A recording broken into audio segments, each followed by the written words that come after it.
All right, we got 9 people. That's pretty good. So this is part 2 of Adam Drissel's Q&A on the Mystery's history. He wrote a book of that title, and most everybody here, I'm sure, knows what the book pertains to. And if there are people who don't, speak up, and we can fill you in.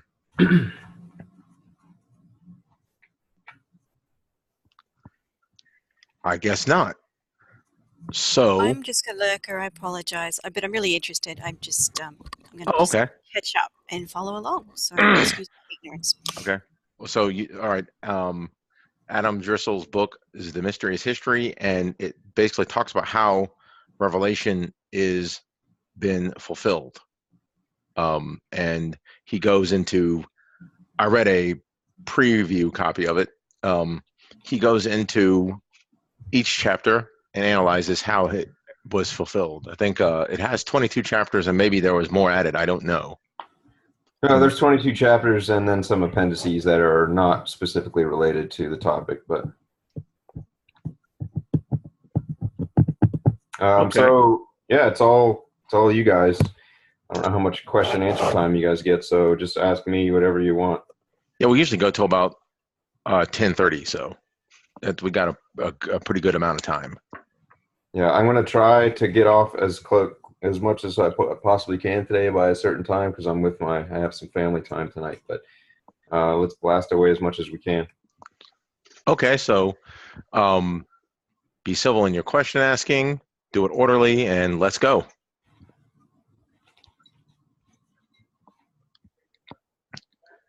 Who's on first? Okay, I'll ask just an easy question. When it says coming quickly, can you give some insight on coming soon or coming quickly?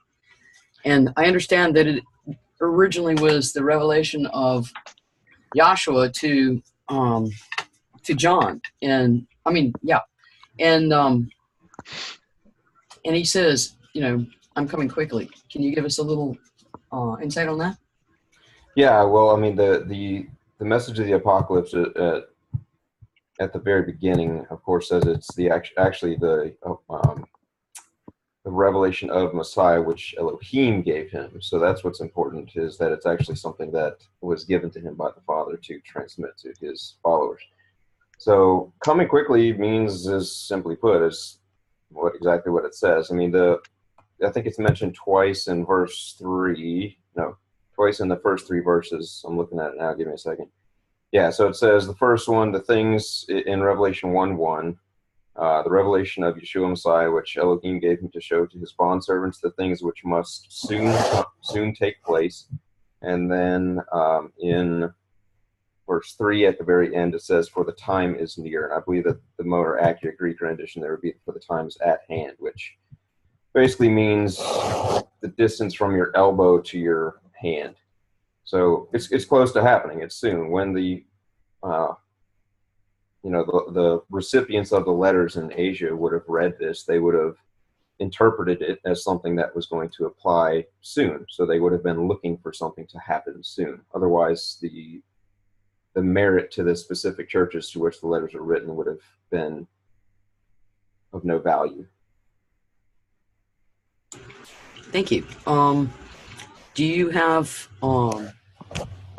any insight on? See, I'm going by what I know from what Jackson has written and said, because I haven't quite got very far in your book yet, because I just got it like last Friday. So forgive me. Those who have pierced him will see him.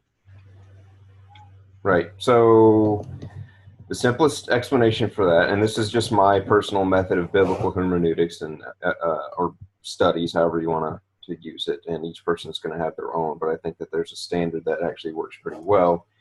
And most people that study the scriptures would apply this to virtually every other topic, so it kind of needs to be applied to the topics of the end times prophecies as well, is that the simpler of passages needs to be used to explain the more complex. In this case, there really doesn't need to be anything, in my opinion, complex about what's written. When he says that even those who pierce him shall see him, that's exactly what it means. Now, we read in the book of Acts chapter. So the question is, are we talking about the Romans that pierced him here, who physically pierced him, or are we talking about the Jews? Well, the answer to that is usually simply put in the fact that the whole of the scriptures, from Revelation or from Genesis to Revelation and any number of other scriptures that are out there that people would accept, are written for the people of Elohim, his people that he created. It's his story. It's it's the story of the people of Yahweh and how they grew, where they came from, where they developed, the struggles they went through, the victories, the defeats. So it wouldn't make any sense for it to suddenly be specifically concerned and only concerned with the people of Rome, or rather the Roman soldiers who are actually responsible for crucifying him in this particular instance, although that doesn't necessarily exclude it. Now, in Acts chapter 4, I believe, let me just verify. Actually, I'm sorry, it might be chapter 2. It says...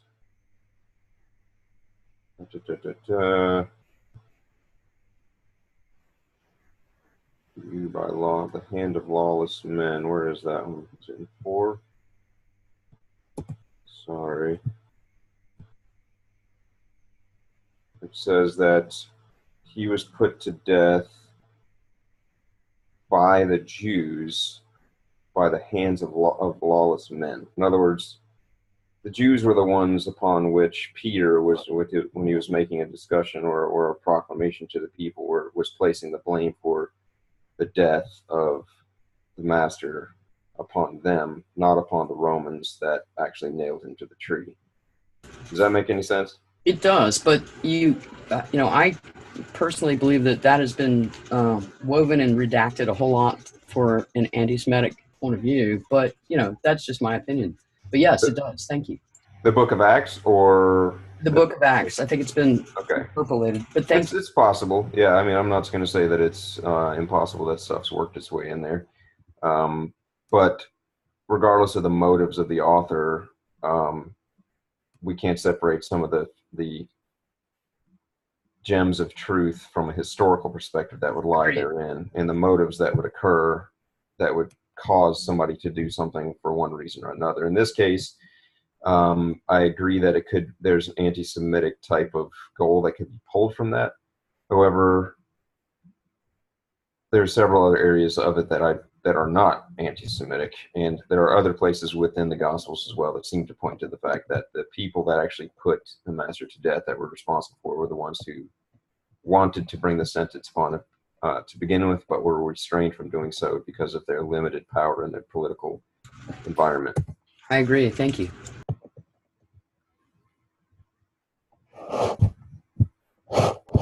Anyone else? I don't know if you can see in the chat or if this is related. There's a question from Professor Smith, but I was also wondering if you could talk a little bit about the date of the authorship of the Book of Revelation, because some who see it as having been written like in 95 or whenever will kind of just think that that's just dismisses the possibility of this being fulfilled during the time of Nero. Sure. Can you see the question in the chat too? I don't know if that's related. I'm pulling it up. Sorry, give me a second. I was just, let's see, since Longinus is on record as piercing the side of the Messiah, how can you reconcile 70 AD interpretation of the coming Messiah, since we know that Longinus died a martyr before the destruction of Jerusalem? Both the Catholic and Eastern Orthodox hold to this history of Longinus. I'm not exactly sure what the relevance of Catholic and Eastern Orthodox history, believing that, has specifically to whether it's true or not, but the question is not to me whether it was the person holding the hand holding the nail and the hand that's piercing it, as to the ones that were piercing and that were seen, that was important. I don't think that that's the interpretation that's meant here.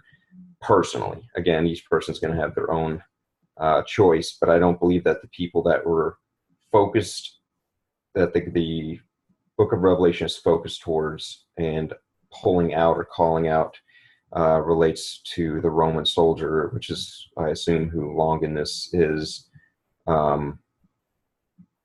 I don't think that I think that the goal of John was to convey that wrath is coming.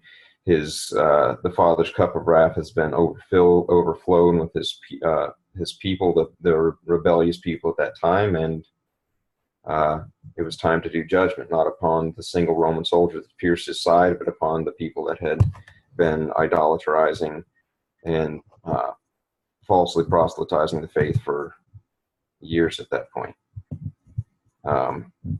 Just as a addition to that, the Messiah actually made, I'm sure everyone is familiar with the, I don't know if it's a parable, but just a teaching that he gave that says that the whole thing about once a spirit is cast out, that the whole house is clean, inside of a man, and then he goes and gets 7 spirits stronger than itself to come back, and then the state of that person is worse than it was at the beginning.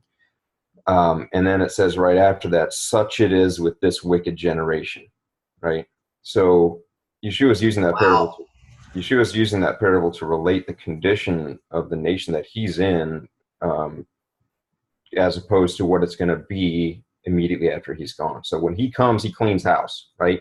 I mean, the demons are flying out of here left and right. They're listening to his voice. They're going away. They can't stand. They actually have to ask him, beg him, please don't cast us out.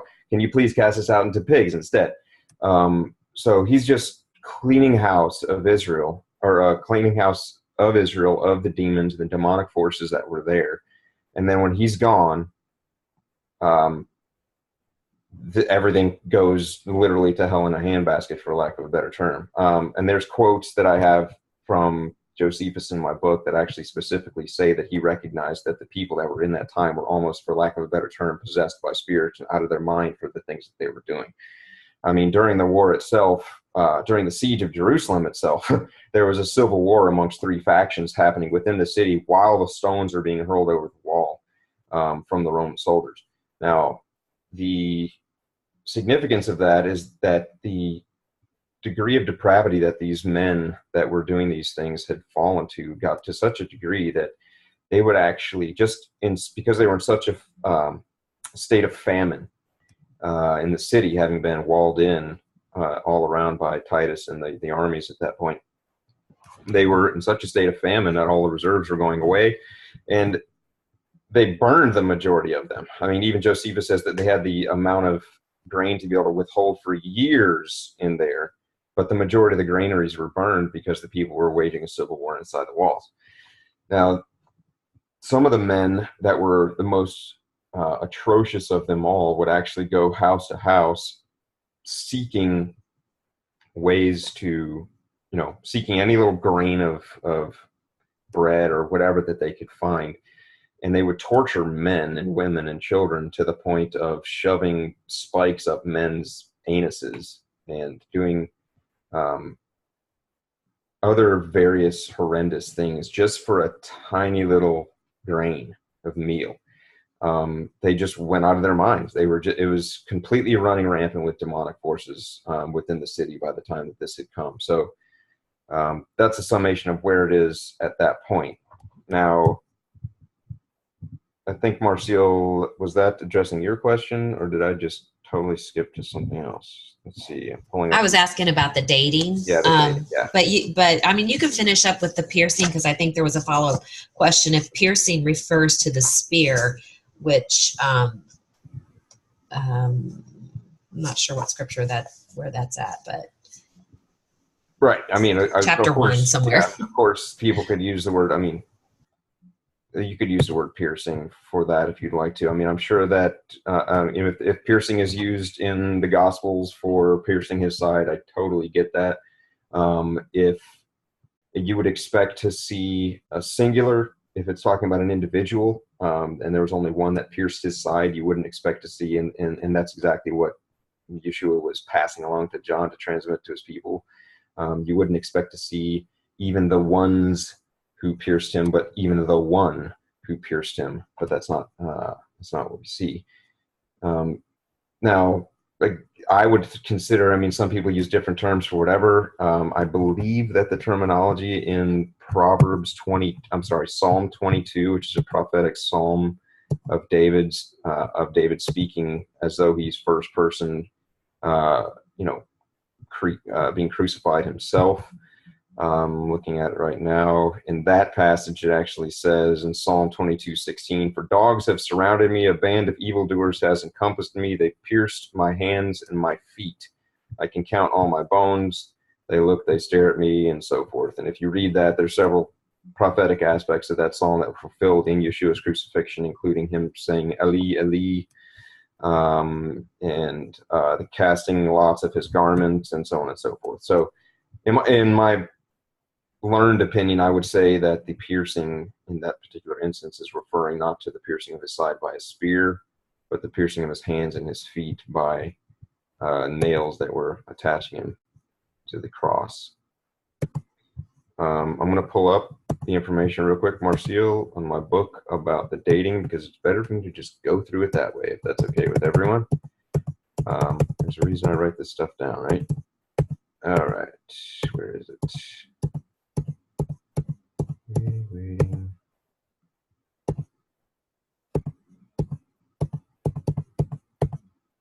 Okay. Let me actually zoom in. Zoom.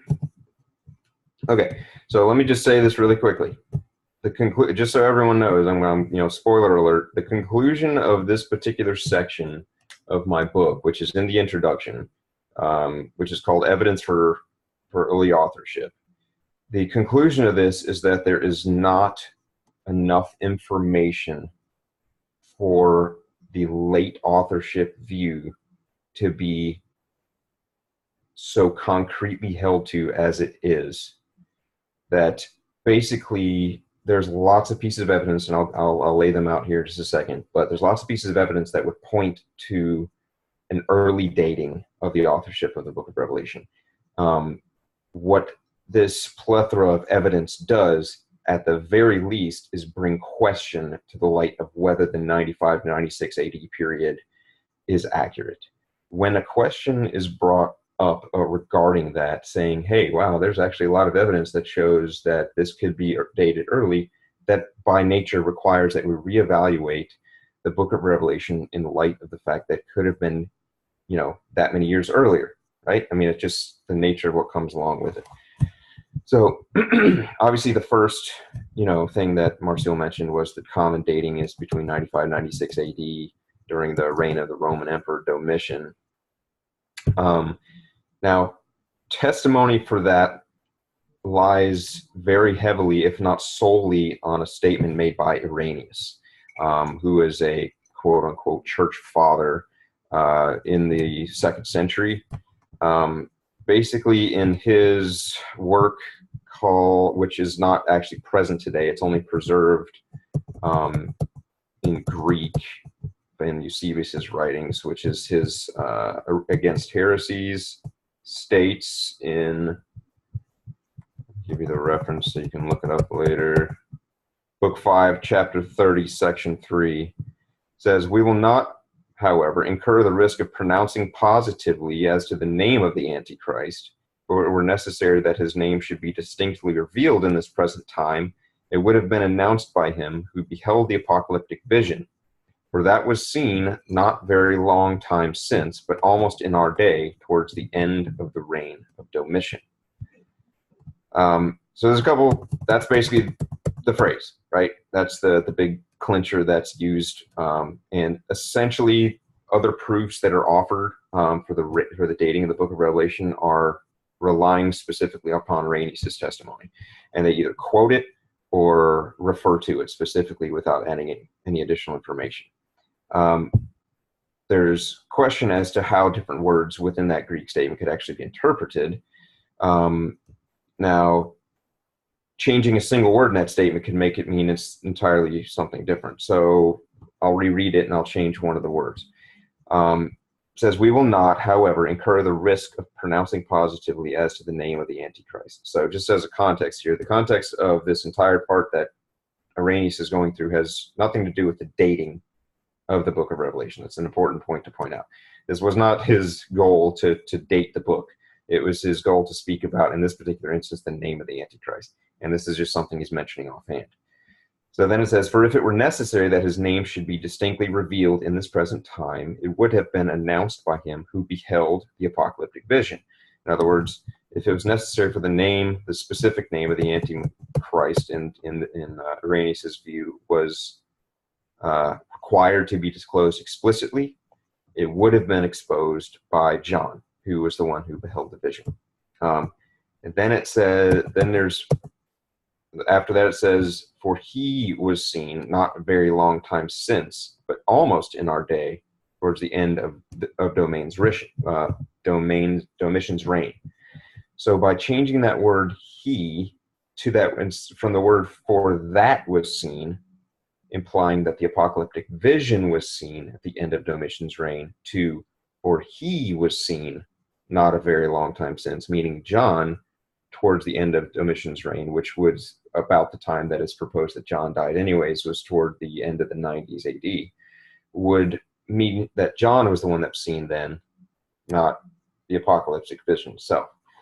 And the Greek text just provides the openness for both. It doesn't limit it to one, which is why that makes that using that particular statement of Irenaeus all the more difficult from a conclusion perspective. I will make this. This is a long. Is this a long one?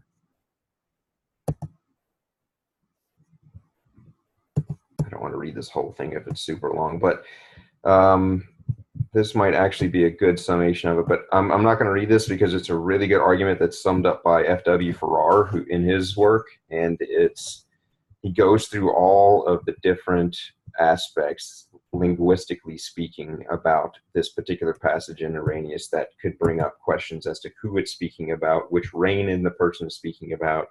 Could Domitian actually mean something different, since it's a name that's used like many Roman emperors' names multiple times, and so forth.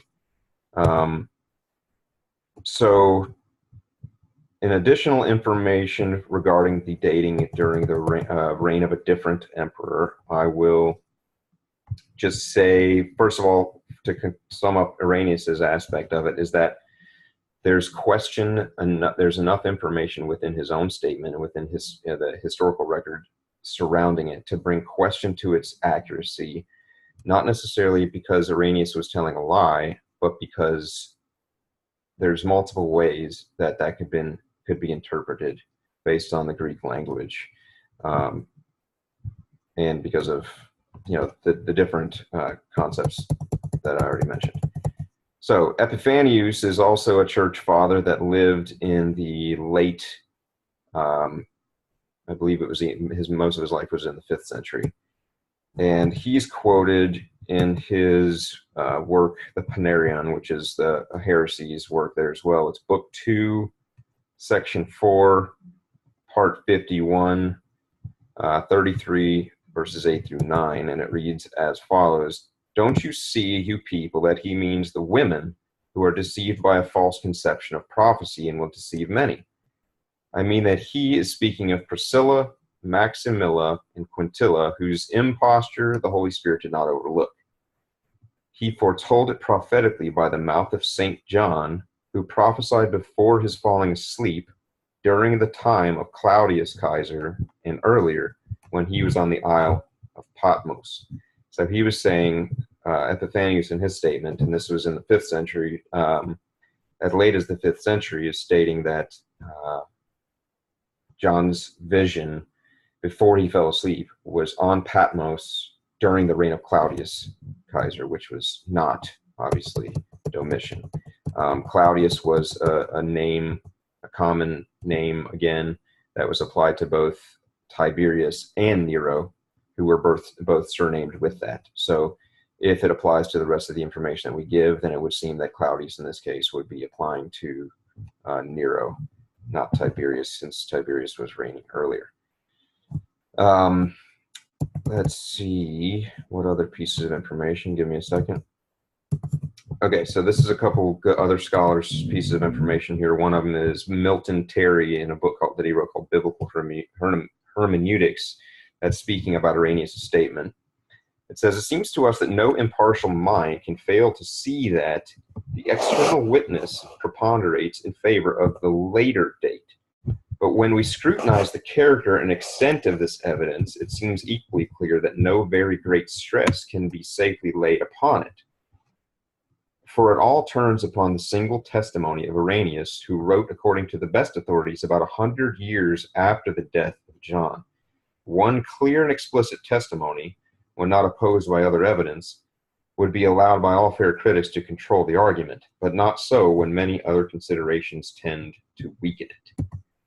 Another author, T. Randell, stated the following: the clear and positive external testimony against it, which is referring to the early dating in the sense, is not strong, being reducible, as it seems to us, to the solitary statement of Irenaeus near the end of the 2nd century, that the apocalypse was seen toward the close of Domitian's reign. Irenaeus, writing a century after the fact, may easily have made the mistake of putting the name of one famous persecuting emperor instead of the other, and it is remarkable that his statement is supported by no other writer earlier than Victorius of Patan, after a second interval of a century. Eusebius and Jerome in the 4th century don't strengthen what they merely repeat. Which one is this? This is Milton Terry again from Biblical Hermeneutics. One last quote for you guys just to state this. It says, when we scrutinize the character and extent of this evidence, it seems equally clear that no very great stress can be safely laid upon it, for it all turns upon the single testimony of Irenaeus. All right. So moving on to other evidence away from Irenaeus in favor of the early dating.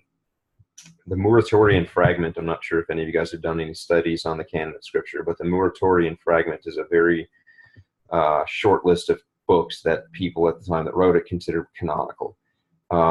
It states the following: it is necessary for us to discuss these one by one. It's talking about the letters of Paul, since the blessed Apostle Paul himself, following the example of his predecessor John, pay attention to that, following the example of his predecessor John, writes by name to only 7 churches in the following sequence. And he gives the churches Corinth, Ephesus, Philippi, Colossus, Galatia, and Thessalonica, and then Rome. And it says, it is true that he writes once more to Corinthians and to Thessalonians for the sake of admonition, so on and so forth. The important point is that he is saying that he followed the example of John in writing 7 letters. So his predecessor John obviously had to write 7 letters at some point in time to set an example to Paul. When was that? Could have been after Paul died. Probably not. All right. So the Syriac title, which is the Syriac version of the Apocalypse, is dated to the 7th, 8th century AD, which I have in my book. I have an actual picture of the title of it itself with the relevant portion circled.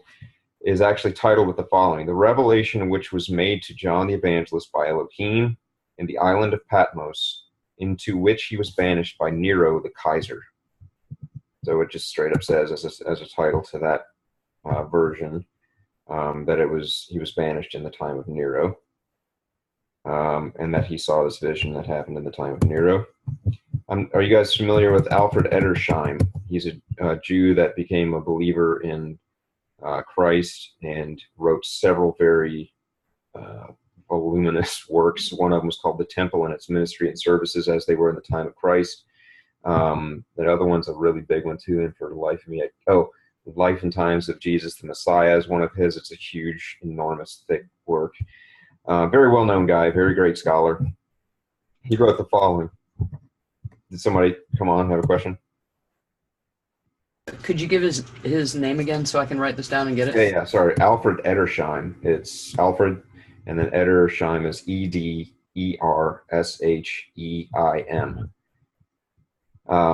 Yeah, you can look him up.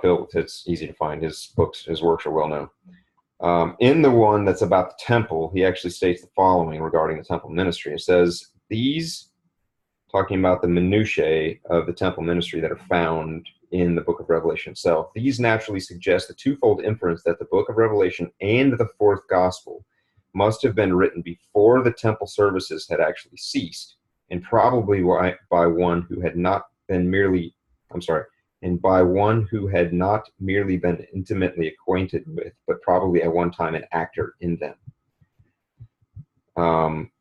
So again, this is a very well-known guy in all of his studies that concluded after all of that the book of Revelation, based on the internal information contained in it, which is most of what my book goes into, is how can this internal information be interpreted in light of history, or history be interpreted in light of the information given in the prophecy. He concluded that the book must have been written before it actually ceased, which of course we know that it ceased in 70 AD. Robert Young, I don't know if you guys are familiar with him. He's the translator of Young's literal translation of the Bible. He has also put together a great concordance. In case anyone does not have Young's analytical concordance, I greatly encourage you to get that. It's very useful. He actually stated the following as well. It was written in Patmos about 68 AD, where John had been banished by Domitius Nero, as stated in the title of the Syriac version of the book. And with this concurs the statement of Irenaeus, who says it happened in the reign of Domitianu, which is the Greek, i.e. Domitius Nero.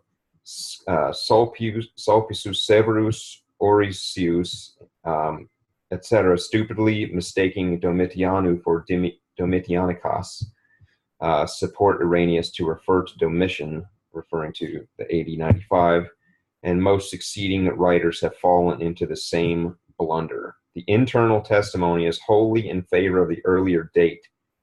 The temple at Jerusalem was still standing. That's in chapter 11, verses 1 through 10 of Revelation.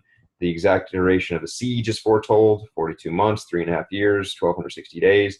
The 2 witnesses are to be slain in the city where our Lord was crucified. Obviously, if they were supposed to be killed in the city where Lord was crucified, that's very applicable. Nero was reigning at the time, for it is said as the 7 kings of Rome. 5 are fallen, 1 is, the other is not.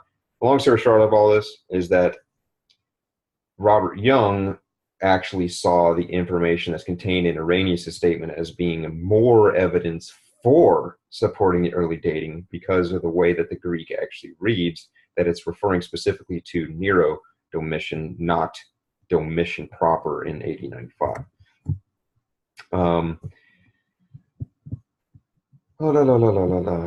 Just trying to not get every single piece of it.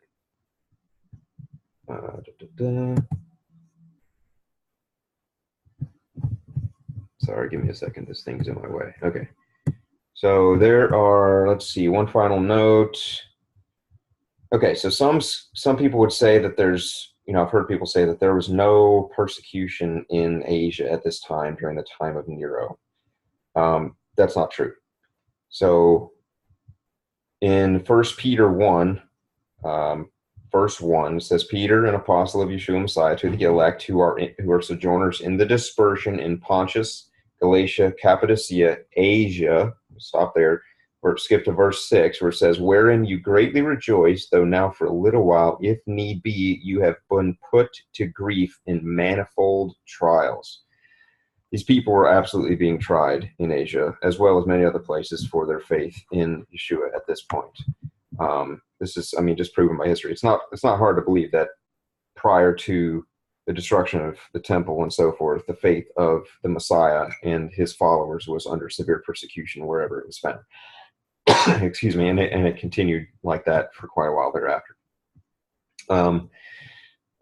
Continuing in chapter 4 of the same letter, Peter then once again emphasizes in chapter 4, verse 7, but the end of all things is at hand.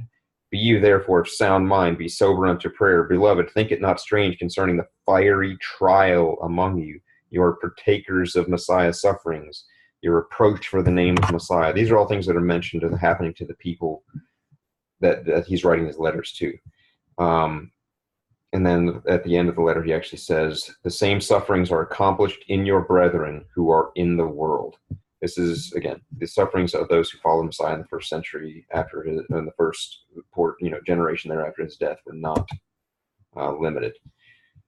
So just as a summation of all the points that I point out in the book, and this is just to be clear on this, these are points that are external witnesses that I have and I've compiled and I believe are powerful in bringing to question the accuracy of the 95 to 96 dating. To me, this external evidence is part of the pieces of the puzzle that are necessary for making this make sense. The biggest piece is the internal evidence. If you have not read the book of Revelation side by side with Josephus's wars, you have not done justice to this topic. If you have not done, I'm going to repeat that because it's so important. If you have not read these side by side, you have not given this topic justice and done the thorough work that's necessary to see whether this is true or not. So, summation of the historical information: you have the testimonies of Epiphanius, the 5th century church father, the Moratorian fragment, which is 2nd century. 2nd century. The title of the Syriac version of the Apocalypse all specifically state that took place during the prior to the death of Nero. The birth of the Apostle John is most commonly given at about 6 A.D., which would have made him about 90 years old at the time of his banishment to Patmos, if the later date is assumed. Patmos was a mining island, if I remember correctly, for punishment. And if they didn't work in the mines, they would be punished. And can you guys imagine a 90-year-old person working in a mine? It would be if the earlier dates accepted, however, he would be more around 60 years old, which, although still old, is much more feasible than a 90-year-old picking up a pickaxe and chopping away. Let's see. Persecution was obviously in full force in Asia, so that the question of whether there's persecution or not doesn't really hold any water to me. The highly prophetic nature of the apocalypse, and if you read the book, and you can just read Josephus' histories, you'll see how paralleled it is with history. Can you hear me? I can, yes, sir. Okay, I have a question for you. Yeah. So is it your understanding of things that Yohanan possibly died at Patmos? Is that correct? No, that's not correct. In fact, I actually think he was released and sent away. He was brought out of exile. I think history actually says that too. I can't give you the quote as to where it is. I believe he wrote the apocalyptic vision down and sent the various letters to the Asian churches while on Patmos. And I agree with that. Yeah, and then the destruction took place in between 67 and 74 AD. Everything was cleaned out, and then at some point in time after that, I think it was actually another emperor, believe it or not, that actually released John. But don't ask me for a specific quote on which historical record that is at this point, because I don't have it in my mind. Okay. Anyways, so there's all that for the dating, Marcel. I hope that answered your question sufficiently. So, if it did, can I ask a question to make a comment? Sure, go ahead. So, I don't disagree that the beginning chapters of Revelation. Let me put it this way: we know that Yeshua even said, to the disciples and those following him, that, not one stone would be left upon another. He intimated the city was going to be raised. It was known by the prophets. It was in the prophecies. Let's say you can go to Micah. Of course, yeah. It says that Jerusalem would be plowed like a field. Yep. And you have Deuteronomy 28. Yep. The whole point of them, the whole generation that was left, was totally possessed. I can believe that, because this was all prophesied. Everybody kind of knew this was the end of the era for both houses. This was the end of that whole era. So, but that, to say that, because see, this is where I get into, like last week we were talking about timing the 1,000 years. The later chapters of Revelation pick it up again on a much more, this is where getting into the Hebraic concept that time is cyclical. Now, So Hosea makes a point, and he talks that that there would be, because you always say in those days. Hosea makes it very clear that those days refers to 1,000 years. I mean, we talked about that whole concept that a day of the Lord is 1,000 years, 1,000 years a day. So when the Hebrews break down time, they break the 6,000 years. We talked about the week being an archetype or a typology, and the whole concept of Hebrew time, starting with the zodiac, the mazal, to the week, to Gilgal, to everything is a cycle. Time is not linear, it's a cycle. It keeps going over and over. We do the week over and over again.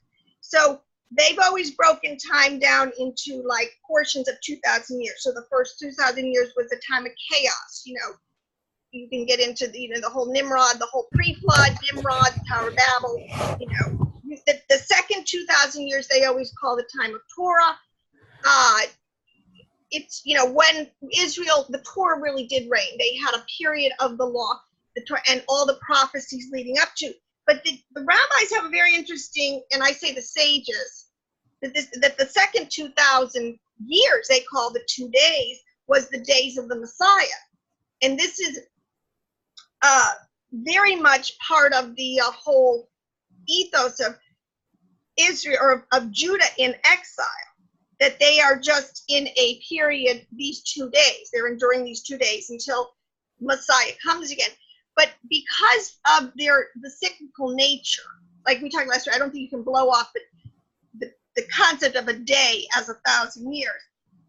My question would be, a lot of the apocryphal language, see, I can see John and the letters to the churches preparing the people, and I could see the Essenes. I can see them preparing, getting out of the city. I mean, if you had ears to hear and eyes to see, this is what you would be doing. If not, you'd be left to fate, to fate, right? But because of the 2 days, the only thing it breaks down for me when you say that history, the mystery is history, it doesn't leave enough for the end of the age, when the 2 days are up and the nations now have been witnessed to, and the culmination of the whole 6,000 years. And there's tons of prophecies. This is, I think, one that talk about, sort of the wrap up, the end of the age. And because a lot of these words like beast and the whore, these are really referring to demonic, the principalities and the powers, which have not gone anywhere, in my opinion. I mean, the world, if this is, millennium or whatever, we still have to deal with the principalities and the powers that are still in play here. So, and there are a lot of the latter chapters of Revelation, in my opinion, that's what they're dealing with. And it's all very apocryphal, and it's it's the sod level understanding, but it's there. So my question would be, can't we just have it both ways? There is history here, and there's no doubt about it, but there has to be because of the cyclical nature of time, a revisiting of a lot of these things in a level that is even greater, a judgment of the whole world now. I mean, and you get into later chapters, and that's what it seems to me. So. Okay. Well, first of all, it sounds like you made up your mind. I'm not sure there was an actual question in there, more so than a lot of statements. Well, but I am agreeing with. I'm trying to say, can we look at it?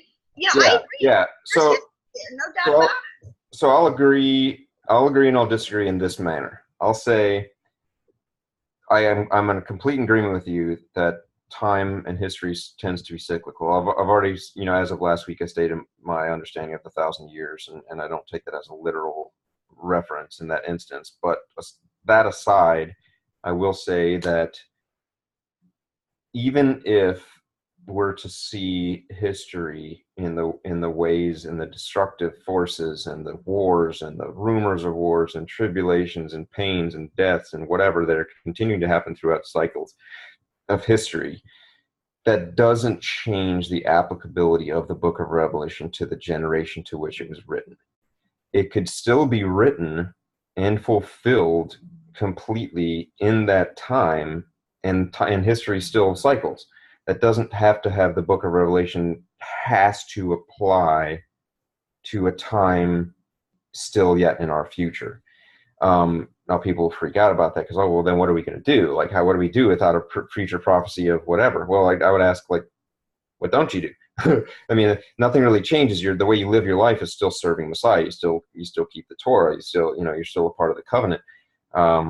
Nothing changes on that front, even though time becomes cyclical. The question that's specific to this particular FAQ and this whole teaching that Jackson's been doing, I guess, on Revelation is, where in history does the book of Revelation itself fit? What is it referring to? I mean, you can look back to prophecies that are in Micah and in Zechariah and in especially in the book of Daniel that have already come to complete fruition, and beautifully. And it's a glorious thing to me. It's a praiseworthy thing because you get to look back on history and see these wonderful fulfillments of things that were prophesied hundreds and hundreds of years earlier.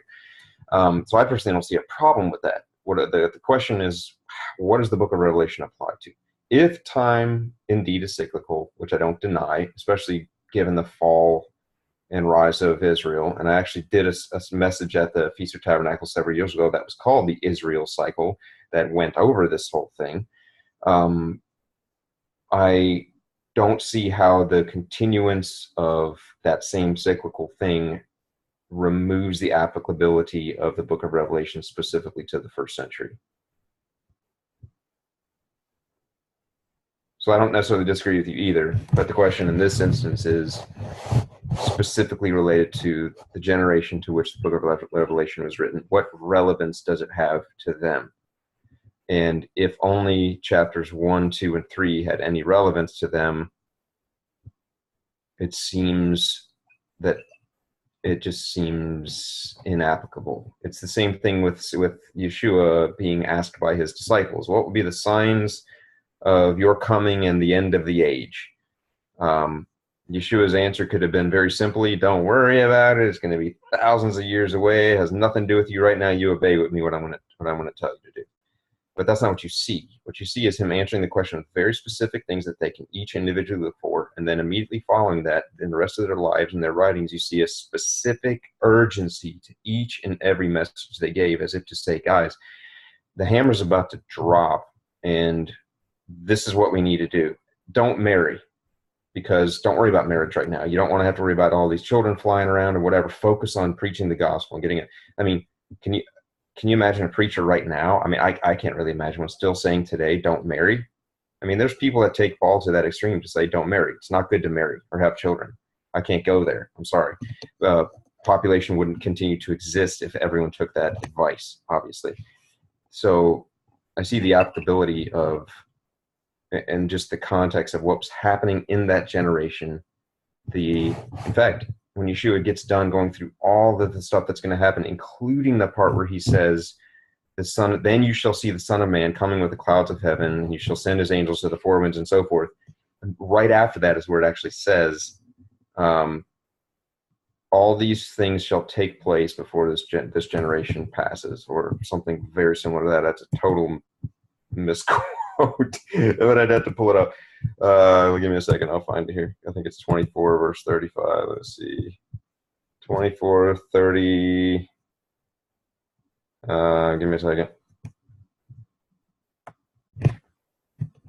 Yeah, 34. Sorry. It says, truly I say to you, this generation will not pass away until all these things take place. He's saying this generation, who I'm talking to right now, will not pass away until all the things he was talking about take place.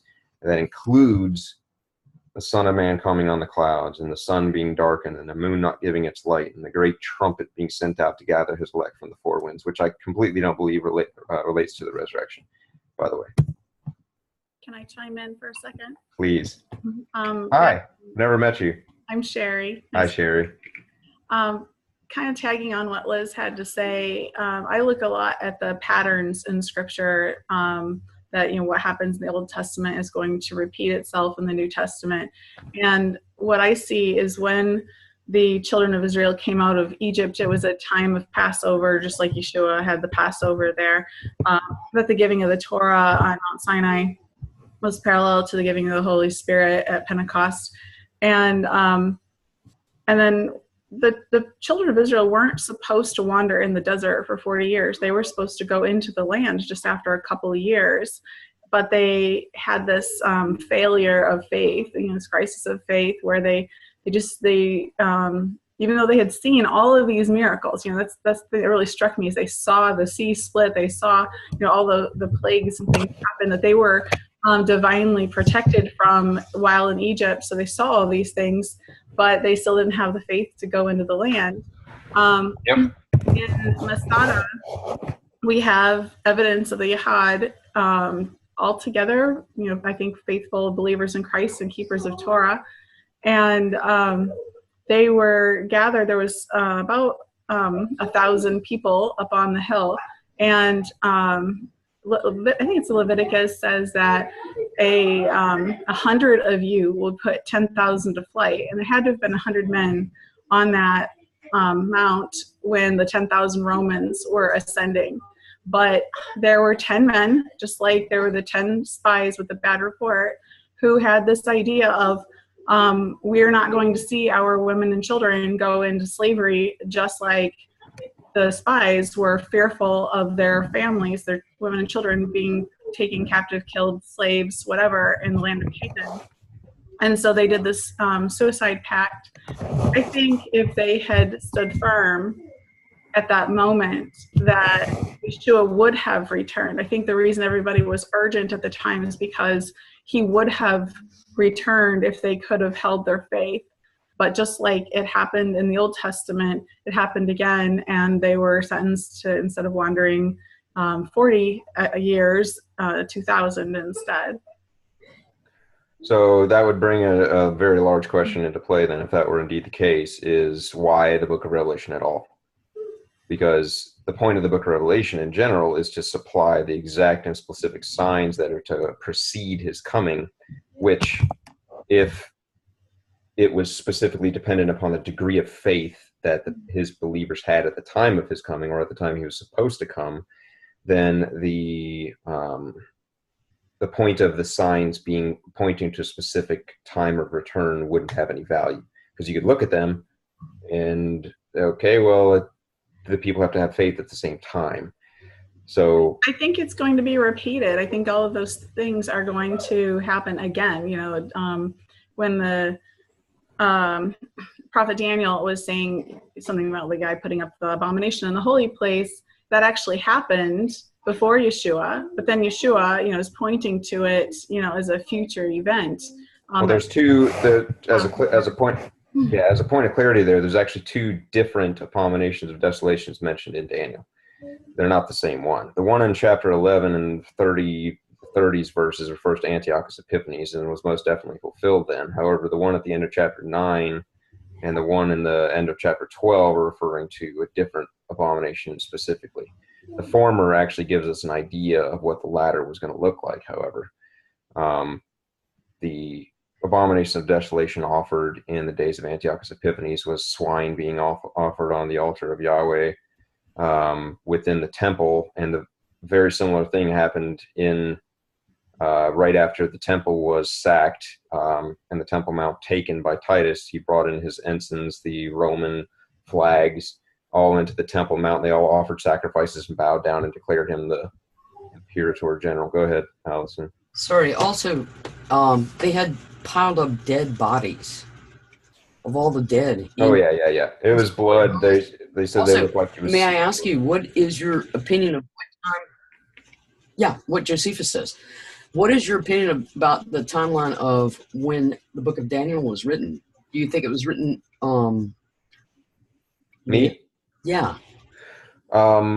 Well, I like to stick to, honestly, just in my personal studies. Again, I mentioned James Ussher's history, his Annals of the World last week, and that ginormous work that he did. Yeah. The Jews like to see it as something that was relegated to the writings, and I think they put it close to the first book of the writings. And I think that the main reason that happened, and correct me if I'm wrong, if somebody knows better, is mainly because the entirety of the book is not found in Hebrew.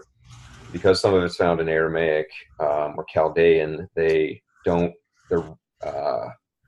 reluctant to place it along the lines of the prophets. Well, I have read that perhaps, and this is a newer interpretation perhaps, based on what we can do now of placing things in historical,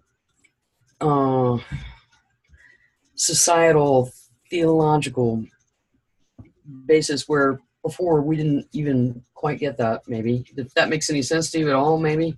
Yeah, no, and honestly, I don't see knowing what when you can trace through history with the Book of Daniel. I don't see how it's even possible to not see it as a prophetic book. In my personal opinion, I think it's one of those.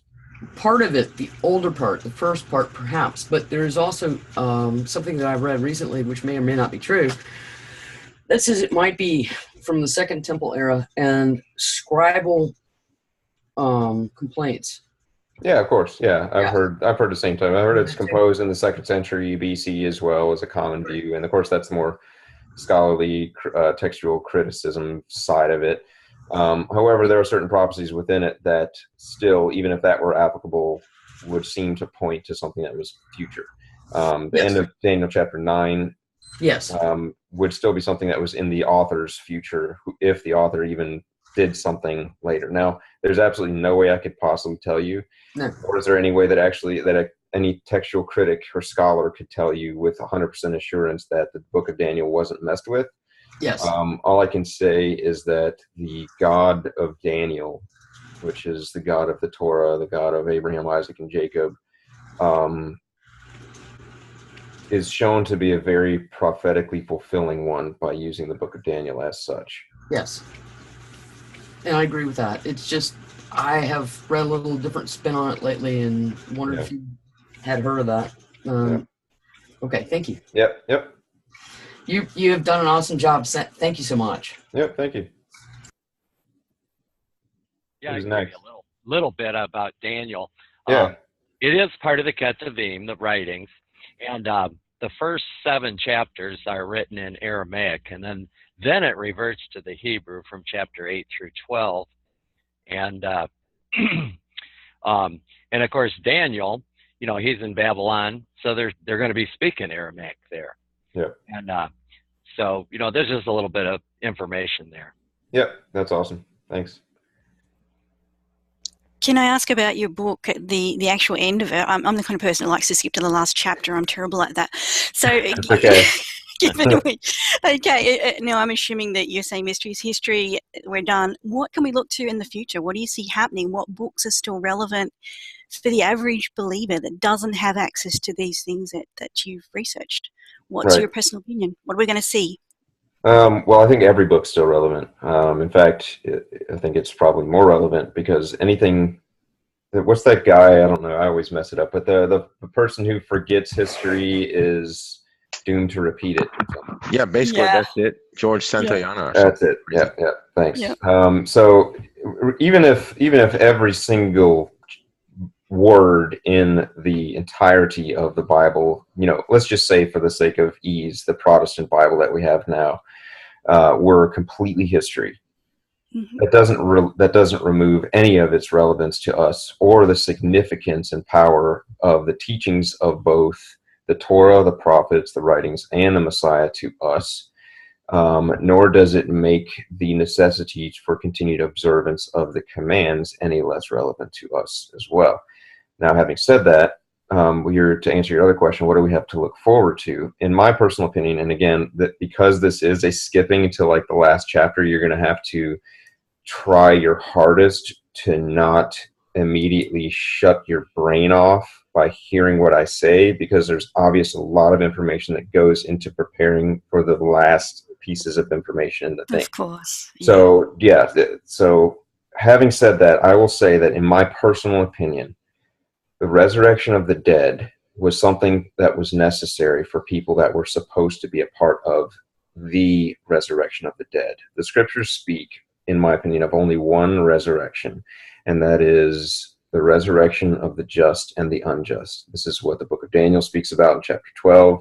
When Yeshua talks about the resurrection, he talks about the resurrection of the just and the unjust together. And I believe that the book of Revelation also speaks of a single resurrection. Chapter 20, verse 5 being the sole contested verse relating to that, which has an extremely skeptical history. The oldest full manuscript of the New Testament that we have, the Codex Sinaiticus, which many of you are likely familiar with, given Jackson's stuff doesn't contain the first portion of Revelation 20, verse 5, which is the only one that would allude to any second resurrection of sorts.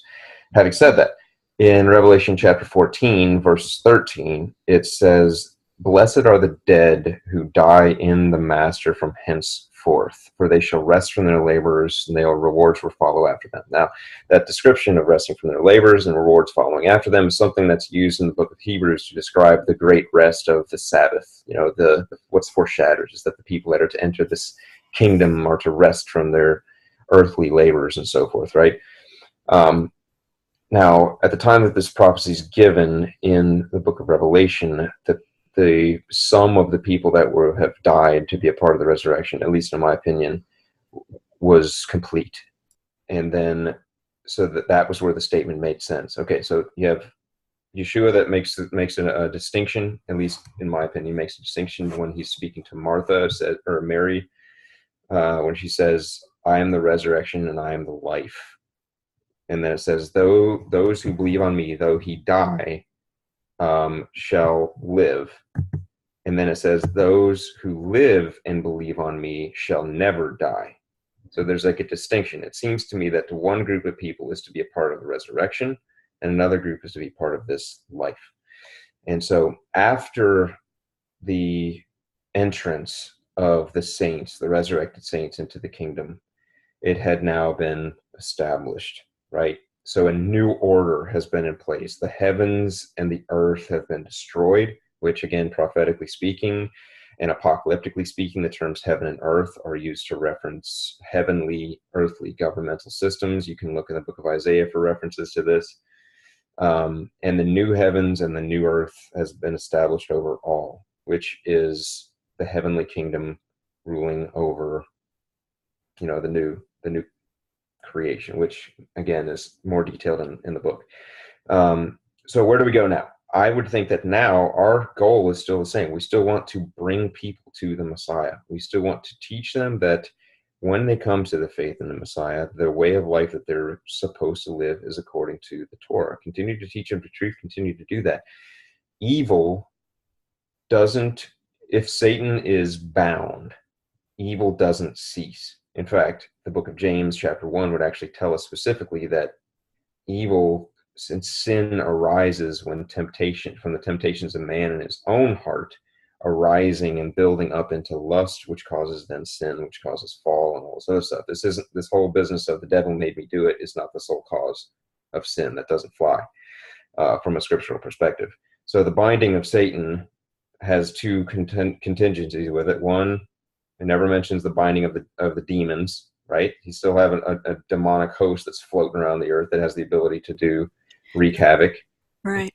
And two, you have man. Now, I believe that when you die as a believer in Messiah at this point, you transition to me. And I use transition, so forgive the sci-fi term because there's really nothing else better. But the Clementine Recognitions actually uses the word translate. So let's just use translate to the kingdom. To the kingdom that's now open. The doors are open. The keys of death and Hades have been given to the Messiah. He's not dangling them in front of our eyes and saying, "Hey, here, you can have it." But the first death, which is the death of sleep, is gone. Now, because that first death is gone, why create a second death? Because there was one that was still. There was a death that was still necessary. Now, to me, when you die, I die. We are judged. We either die eternally or we live eternally. Is that what is it that Jackson always says? John 5.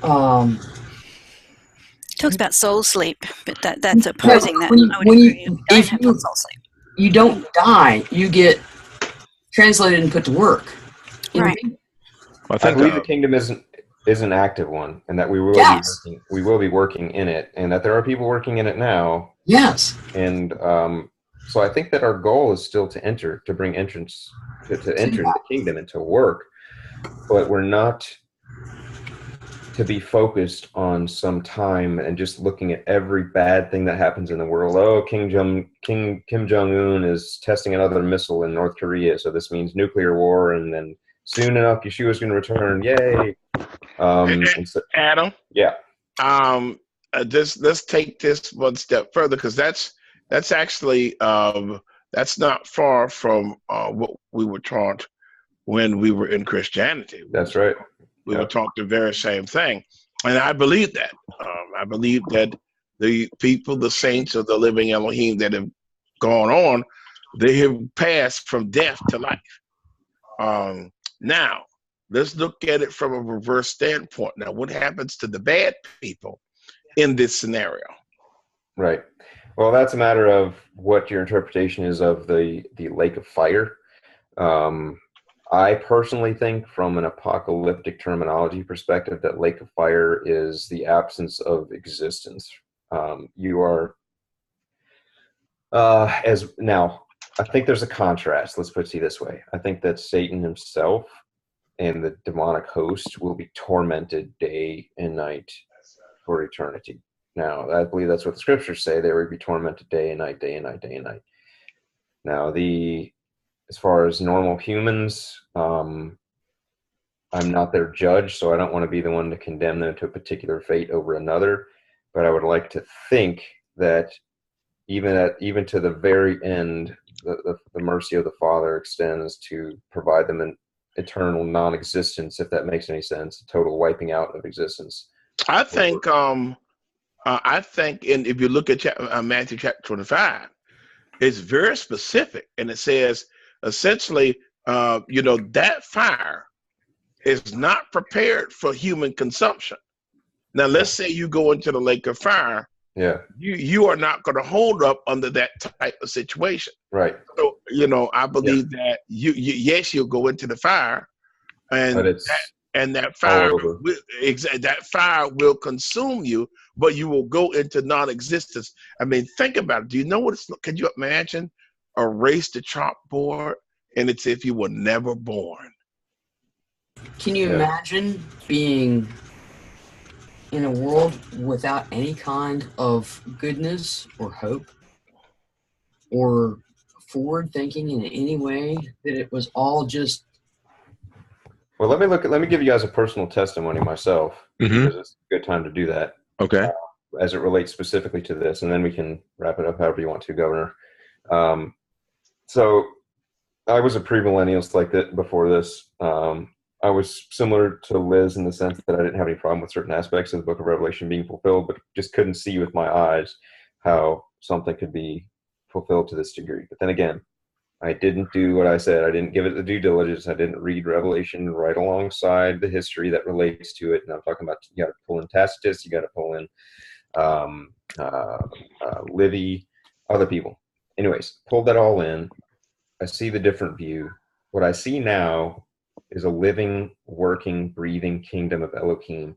We don't have a Messiah that's sitting there on the side, the right hand of the Father, just waiting and just sitting there. Come on, Dad, send me. I'm ready to go do something. He's active. He's active. He's doing something. He was never inactive when he was on the earth. It doesn't seem viable to me to think that he's suddenly inactive when he has the entirety of authority of heaven and earth given to him. So, having seen that, according to my understanding now, I look around and I see a lot more the hope that I have in me for not just the hope in me for regeneration and the rebuilding of life is there in a way that it was never there before. So where I once was just sitting back awaiting for the heavens to roll back like a scroll and for the earth to be destroyed, evil to be wiped out of existence, and having this heavenly city brought out of the sky down onto the earth, now I see it as we have this city already waiting for us.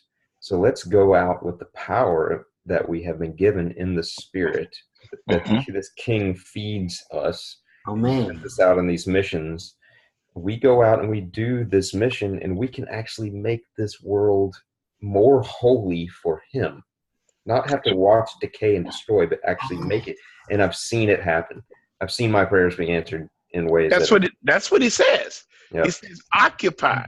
Yep. Occupy is a military term, not sit around and wait. And that's really what I tell you, Adam, that really bothers me about where we've come from with the Messianic and the Hebraic roots, and even some Christian circles, where they're like, oh, one glad morning, when this life is over, I'm going to fly away. But that's not true. He said what? Yeah, work while you're here, man. It's work. Yeah, I must work the works of him who sent me. Also, he said, occupy. He says, be about the Father's business. And what is the Father's business? That we occupy, translate this world that we're living in right now. Walk it out. One person at a time. Yes. There was something, I think Jackson, Dr. Snyder, he believes in I think he said 3 resurrections, and he bases that on John 5. That was something that was sort of relevant a couple minutes ago, well, 15 minutes ago or so, but he believes in more resurrections than just one. And I think you'd have to ask him or listen to his plethora of teachings that he's done on that to see. I'm not going to speak for him more than I just have. Right. No, me either. I remember what he said. I have it in my heart. I just cannot. I can't get there on that. I can get right through it, but I just can't reiterate it. I'm sorry. I'm not. I'm one of those guys that believe in 2, the resurrection unto life and the condemned unto death.